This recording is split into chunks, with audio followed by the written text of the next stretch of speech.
Picture this. A technician opens a sealed room inside a research facility. There's sterilites. Everything is humming like it's alive. And on the screen, there's a human genome map. 3 billion letters long. It's the closest thing that we have to an owner's manual for a person. And here's the weird part. If you zoom in on the parts that actually build proteins, the stuff everyone assumes DNA is for, it's barely there. It's like walking into a library the size of Manhattan and discovering that the important books take up one little teeny tiny shelf that's way over in the corner. So the technicians do what humans always do when we don't like what we find. They name the rest. They call it junk. Now, to be fair, junk DNA was never a scientific confession of a cover-up. It was basically a label for, we don't understand what this does yet. And over time, a lot of that same junk turned out to be, well, pretty useful and sometimes incredibly useful. But here's where the story gets sharp. Because the moment that we learned huge stretches of our DNA don't code for proteins, 2 different ideas went to war. One said most of this evolutionary baggage repeats. Ancient viruses, leftover sequences, not all of it matters. But the other side said, hold up. If this is meaningless, why is it so involved in controlling when genes turn on and off? Why does it show up again and again and again in disease research? And then in 2012, a massive project called ENCODE threw gasoline on the whole thing by claiming that a huge chunk of, well, the genome showed biochemical activity, and people took that to mean functional. And the scientific backlash was immediate. Activity is not the same as function. So on tonight, this episode, we are going to tightrope. What do we actually know about the dark 98%? What's misunderstood? What's debated by experts? And where does the conspiracy theory hook in without turning into nonsense? Because if the human genome is a machine, the scariest question isn't, are we missing parts? It's, what if the parts are there, but locked? What's up, everybody? Welcome back to the TTT Podcast. I am your host, Matt, and joining me as always is the one, the mysterious, the funny, the witty, the bearded, Luther Grimwood. Luther, what is up, my dude? Oh, Matt, we are about to dive headfirst into the unknown. The dark 98%, better known as non-coding DNA, has baffled scientists for decades. It doesn't create proteins, but it's far from useless. It regulates genes, influences development, and may hold keys to evolution. Now, experts debate how much we truly understand. Some think there's more function hidden in that code. Others say we've just scratched the surface. And the conspiracy hooks in when folks whisper that maybe, just maybe, some of that code is intentionally locked or hidden. But fear not, we're here to explore the mystery without going off the rails. So Luther, by the beard of Neptune, what do you think is hidden in that dark code?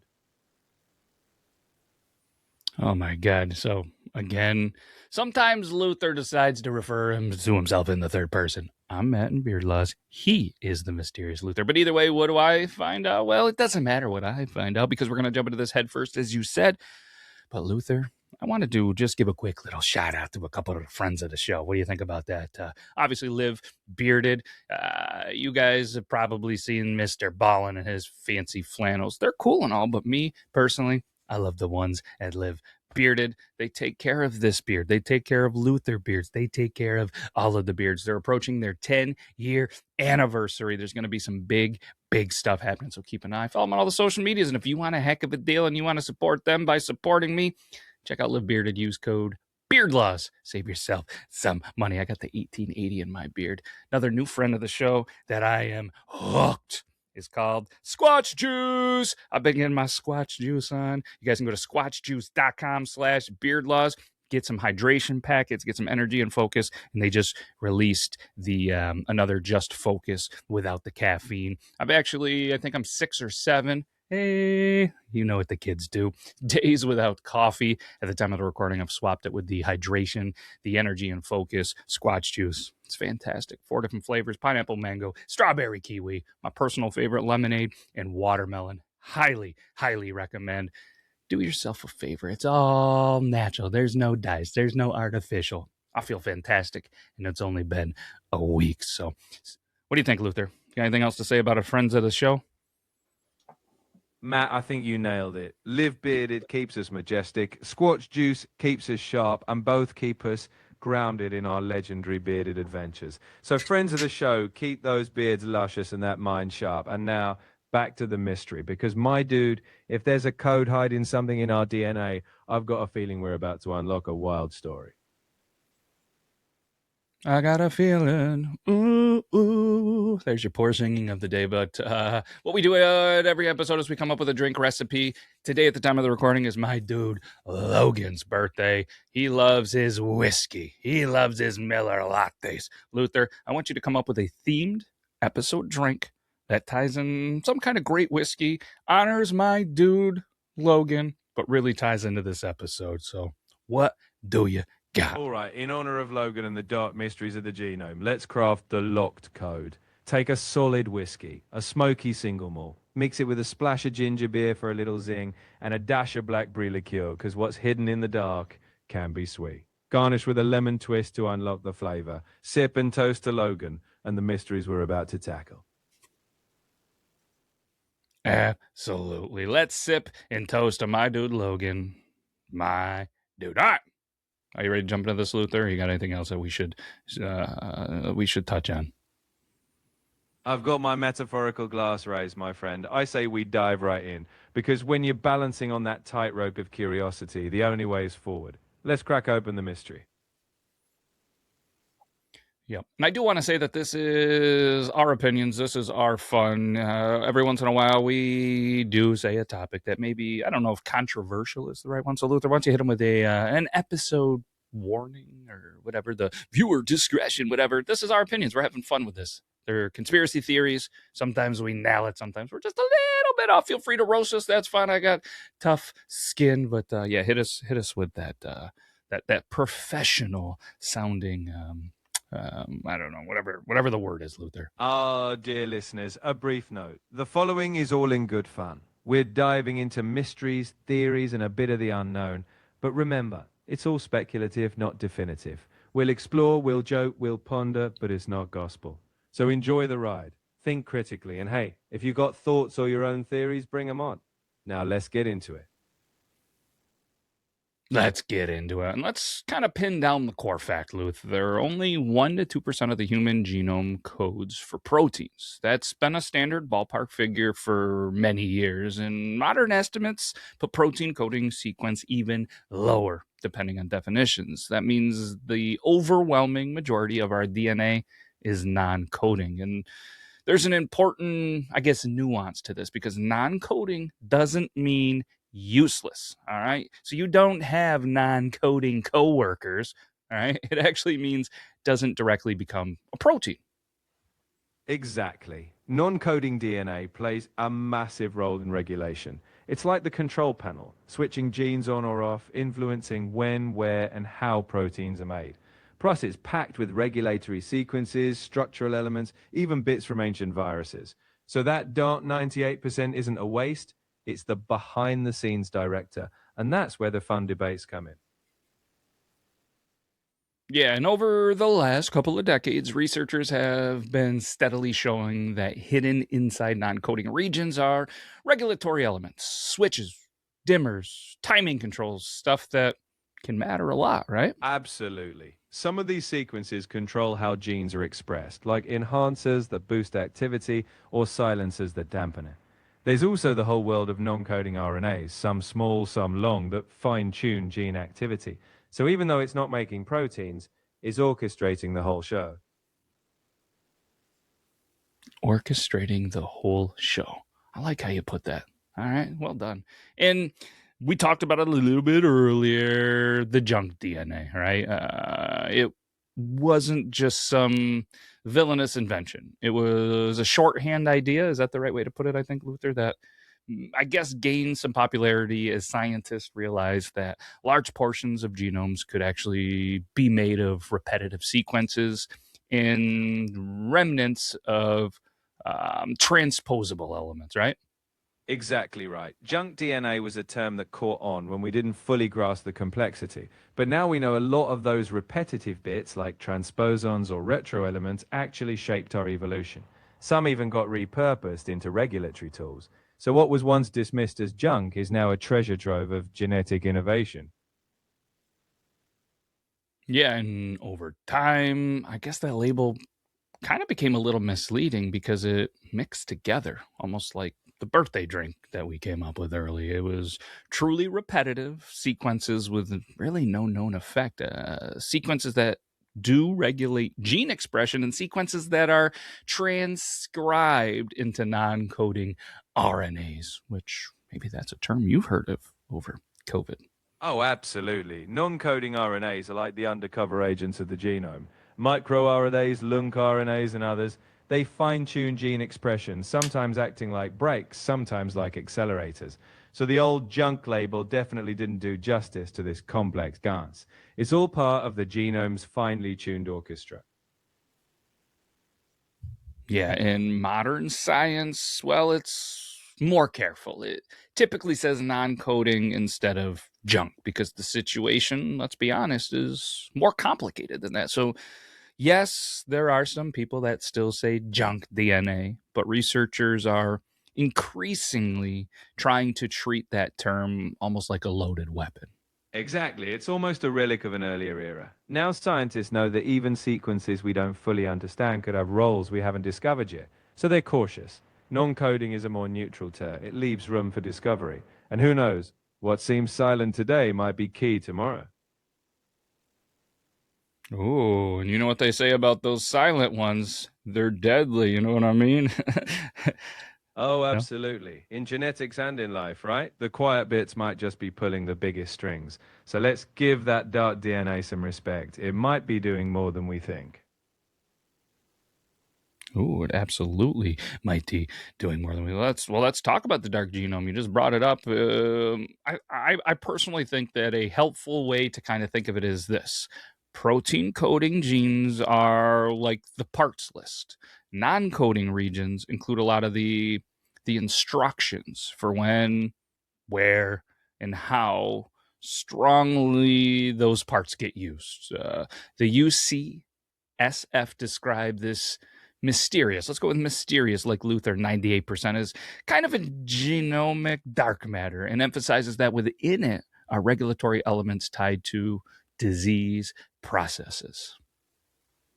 Spot on. That dark matter, just like in physics, is something we know shapes outcomes, but we're still decoding exactly how. And when it comes to disease, this is crucial. Tiny variations in regulatory regions can trigger huge differences in health.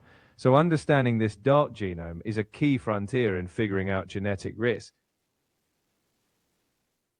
Yeah, and I guess what are, in your opinion, some of the bigger diseases that in this dark genome that they kind of should and potentially are looking at that can really help the future?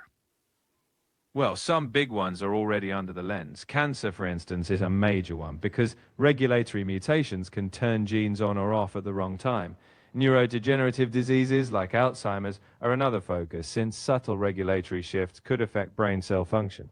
Even autoimmune diseases like lupus are being explored because small changes in how genes are regulated could tilt the immune system. So cracking this code could be a game changer.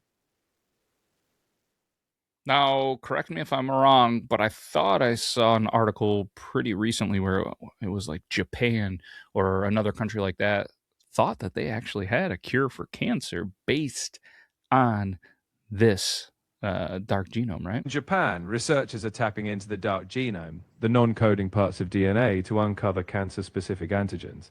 This research is helping develop personalized cancer vaccines, targeting unique antigens from these hidden regions. Companies like NEC and Taiho Pharmaceutical are collaborating on these vaccines, aiming to provide new treatments for hard-to-treat cancers, showcasing how this dark genome research could shape future therapies.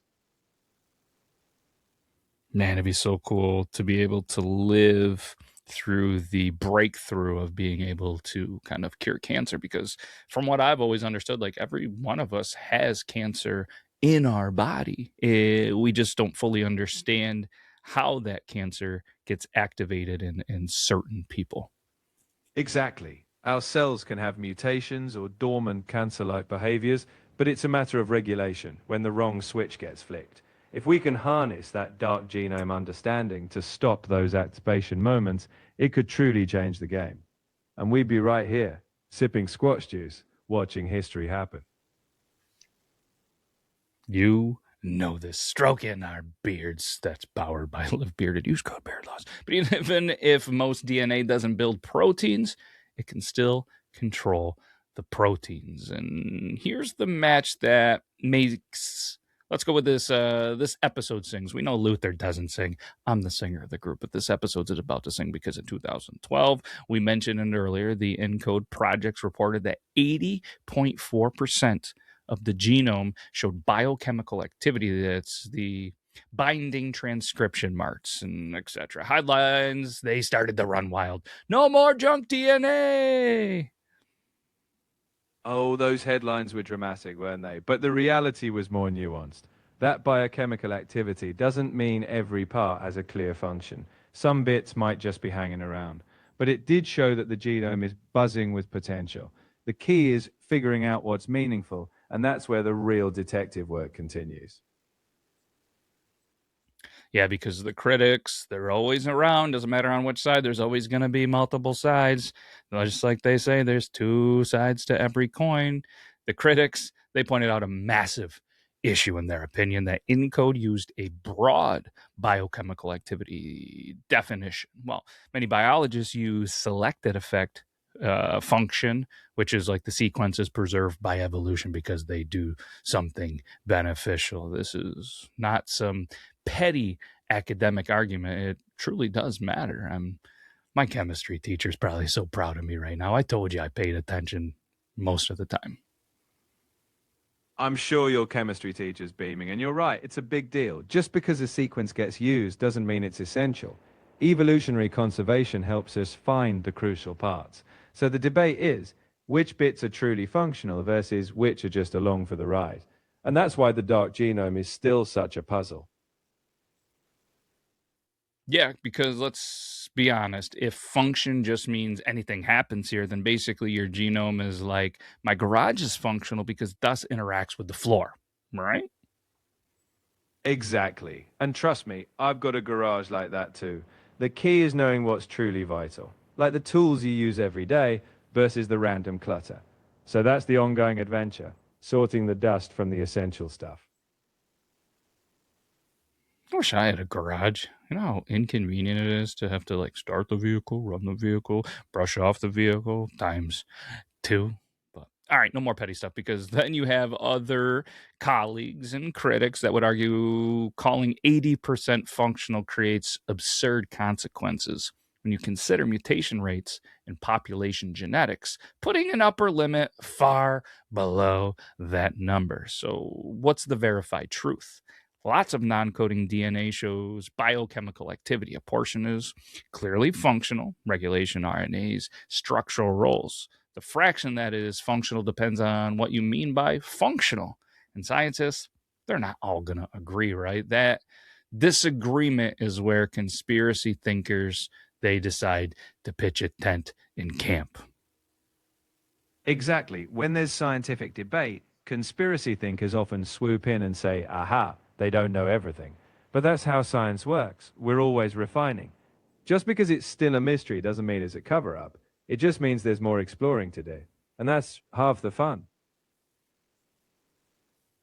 Or half the battle. But either way, let's widen the lens beyond humans, because genome size doesn't neatly track with how complex an organism seems. The puzzle is known as the C-value paradox or enigma. A lot of genome size differences can be explained by transposable elements, TES, chunks of DNA that can copy or simply, well, not simply, but move around, expanding the genome size. And why does this matter in our opinion? Because it gives you a real grounded, like, wait, what? Moment where if evolution can tolerate giant expansions of DNA in some species, it suggests that not every base pair is under strict selection pressure. Exactly. Some of that DNA is just along for the evolutionary ride. It's not harmful, so it sticks around. That's why some plants have massive genomes, while some complex animals have smaller ones. The dark parts aren't all essential, but some of them, as we learn, turn out to be pretty important. And that's what keeps the discovery exciting. Yeah, and it's kind of wild because not all non-coding DNA is sacred, but also some of it is clearly pretty critical, right? Absolutely. It's a mixed bag. Some non-coding regions are vital, some are just hanging out. That's why the exploration is so fun. We're separating the crucial instructions from the evolutionary leftovers. It's like finding treasure in the attic. Some things are priceless. Oh, well done. So maybe the parts list kind of metaphor didn't land. Let's try this. Humans and chimps have broadly similar numbers of protein coding genes. Differences in biology can come from how genes are regulated, what's turned on, where, and when. That is why modern genomics obsessively studies enhancers, promoters, silencers, and regulatory RNAs, much of which sits in non-coding DNA. And this is the exact moment when you probably just went, oh, so the junk might be the control room? Bingo, that's exactly it. The so-called junk might be the master control panel. It's not about having more genes, it's about how they're orchestrated. And that's where non-coding DNA shines, fine-tuning when and where our biology kicks in. So those dark regions, they might just be calling the shots. Ooh, but they're just junk, Luther, remember? Ah, that's the twist, right? Today's junk is tomorrow's gold. We just had to dig a little deeper to find the treasure. So next time someone says junk DNA, just smile and say, or is it? Today's junk is tomorrow's gold. I like that. All right, let's bring the concept that makes conspiracy brains light up like a Christmas tree. Epigenetics is the study of heritable changes in gene expression that don't change the underlying DNA sequence, often involving DNA methylation, histone modifications, and non coding RNAs, right? Exactly. Epigenetics is like the software running on top of your genetic hardware. It controls how genes are expressed without changing the actual code. And of course, when people hear about switches controlling genes, well, the conspiracy minds start spinning. But it's real science, and it's helping us understand how environment, lifestyle, and even past generations can influence our genes. Absolutely. We're not talking Levi genes. And this isn't fringe. This is mainstream biology. And credible summaries note that heritable can mean passed from cell to cell as tissues develop, and in some contexts, potentially across generations, though the strength of evidence varies by case and species. Even the discussions of human cohorts like the Dutch hunger winter are often presented carefully. Associations have been reported, mechanisms are studied, and there's an ongoing debate, shocker, about human transgenerational. It truly is in humans. Is it? Do you think, Luther? It's still a topic of debate. In humans, evidence for true transgenerational epigenetic inheritance is intriguing but not fully settled. We know epigenetic marks can pass through cell divisions, but across multiple generations, that's still under investigation. But whether or not it's universal, epigenetics definitely adds layers of complexity to how we understand genes. Absolutely. And here's what's solid, in our opinion. Your genes are not just on or off forever, they are regulated, and sometimes they're regulated dramatically. And they're regulated dramatically by biological signals and even environment. Exactly. Our genes are like a dimmer switch, not a light switch. Stress, diet, toxins, even social interactions can tweak gene expression. So while the code stays the same, the volume can shift. It's not a conspiracy. It's just your body's built-in adaptability. Yeah, absolutely. And let's step into the dark hallway, and we do it honestly. The Human Genome Blackout Theory claims that we are born with a massive amount of DNA that's just simply unused, and that unused DNA contains dormant capabilities, something nature, disaster, selection, or maybe even an outside influence, restricted expression. Modern science, as you know, called it junk, like a cultural off switch. Don't look here. And what makes this kind of sticky is that it does borrow some real truths. Most of the genome is non-coding. Non-coding regions can regulate genes and really matter in disease. Epigenetic mechanisms can silence or activate gene expression. Scientists disagree about how much is functional, especially after ENCODE. And it maybe even takes a little bit of a leap because if it can be controlled, it can be controlled by someone, right? And that leap is really the conspiracy engine. It's not proven, but it's a little bit of the narrative fuel. Who potentially is controlling it, Luther? Well, that's where imagination runs wild. In reality, nobody's pulling secret levers. Nature's complexity is mind-blowing on its own. We're still unraveling how these natural switches work. So no shadowy figure is controlling your DNA. It's just the awe-inspiring complexity of biology. Yeah, and Luther, there's no verified evidence that humans had extra powers that were just switched off, but there is a strong evidence that non-coding DNA contains many functional components, but also plenty that may be neutral, repetitive, or only weakly selected. Exactly. We've got no hidden superpowers waiting to be unlocked. Sorry, no X-Men moment. But what we do have is a fascinating interplay of functional and neutral sequences. Science is still untangling which is which. So the real story is already exciting.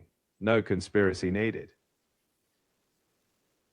It is pretty exciting. Unless you're not a nerd like us, then you probably turned it off about 10 minutes ago. But the ENCODE 80% headline is very controversial because biochemical activity doesn't always mean evolutionary function, right? Exactly. Just because something's active doesn't mean it's crucial. Some of it might just be biological noise. So the real work is figuring out what's truly important versus what's just along for the ride. And that's the adventure we're still on.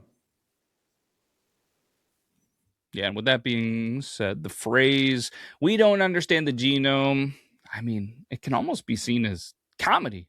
We don't, right? We're still mapping regulations, RNA networks, chromatin architecture, the stuff that decides how cells become brain, muscle, immune system, personality quirks, and that one uncle who thinks Wi Fi is a government emotion ray. Exactly. The more we learn, the more we realize how much is left to discover. But that's the beauty. There's no hidden manual. It's a living puzzle we're piecing together. And hey, as long as we keep a sense of humor, we'll get closer to the truth. Wi-Fi emotion ray or not. And me and you are always going to keep a sense of humor, right? Absolutely. We'll keep laughing, keep exploring, and keep tackling the mysteries. After all, a good laugh makes every discovery a little more fun. So let's say this, Luther. If the genome is a control system, and if the control system can be dialed, then the scariest possibility isn't someone turned it off. It's what if normal human is just one setting, but not the maximum setting, not the minimum setting, just maybe the approved setting. That is a mind bender. But honestly, what's approved is just what evolution shaped for us. There's no secret mode, just our potential, which we're still discovering. So let's dial in on understanding what's possible and enjoy the journey.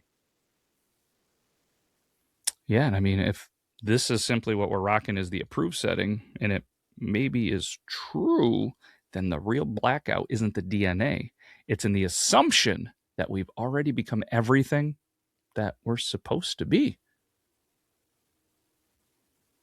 Exactly. The real adventure is realizing we're always evolving, biologically and as people.